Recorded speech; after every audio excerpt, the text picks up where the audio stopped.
د هغه جینۍ بیان چې رور یې وایي چې اویس زما خور سره تعلق لرلو او یا یې تعلق جوړولو مخې ته راغی.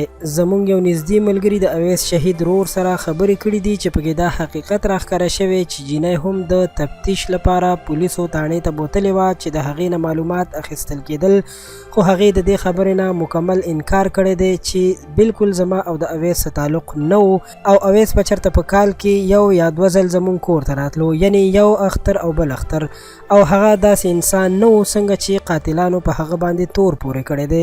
دغه جینۍ چې د عابدین خور ده او عابدین په خپله د دې خبرې اظهار کړی دی چې زما خور سره اویس د تعلق جوړولو کوشش کولو او یا یې ورسره تعلق و. د عابدین خور چې نیازو نوم یې دی ویلي دي چې قاتلان هسې د ځان خلاصولو بانې ګوري، نور هیڅ خبره نشته.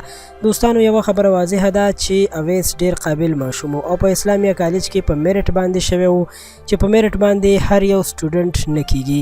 نو داسې ښکاري چې دا تربوران یې د هغه نه ډېر سوځېدل او داسې فکر یې کړی دی چې کیدای شي سبا اویس لوی افسر شي او بیا به موږ ته اوړي راوړي او په موږ باندې به د پاسه وي.